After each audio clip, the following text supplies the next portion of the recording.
For more on the talks, we are joined by CTV's Ottawa Bureau Chief Robert Fife, who is in Washington tonight. And Bob, we understand that you have some of the details for us. Well, Sandy, I should say, first of all, the Prime Minister's office and the White House are keeping a tight lid on tomorrow's talks. But officials say the two leaders will launch formal negotiations to make the flow of people, goods, and services much easier while enhancing perimeter security. Sources say the leaders want negotiators to conclude a sweeping deal within the year. It would mean joint border inspection facilities to speed up the movement of goods, the relocation of U.S. food inspectors at Canadian plants and vice versa, greater sharing of intelligence, and harmonizing regulations on everything from food to manufactured goods, cooperation on building of bridges, roads, and rail links, and greater use of biometrics to track travelers in real time.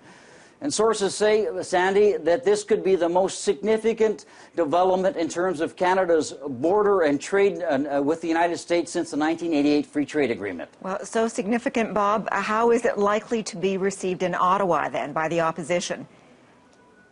Oh, I think the opposition parties who are already complaining that the Prime Minister hasn't given them any information on this, they will argue that Canada's sovereignty is at risk and Canadian privacy concerns are at risk as well. And you could bet that if there is an election this spring, this will be the central issue in the election campaign. Okay. Thanks, Bob. For some analysis on that meeting, I'm joined now by Bruce Hicks from the University of Montreal. Hello there. Good to see you.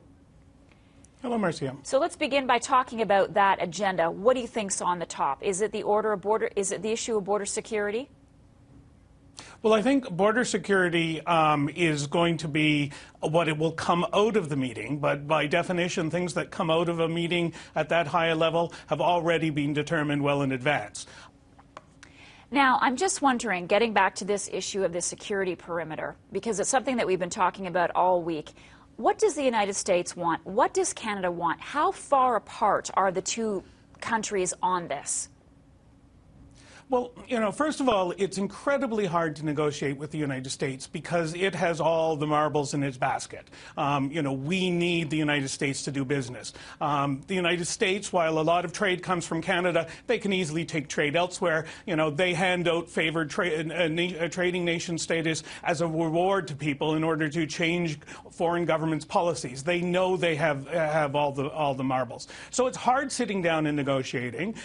Since September 11th, it's become increasingly difficult to cross the border. And I think, Stephen Harper, under pressure from business groups, would like to ease that. The challenge is, in order to ease that, you've got to convince the Americans that Canada is not a threat. There's a perception that there's a threat. There's a new General Accounting Office study that came out this week that claims it's the most porous threat to America, with only 10% defended.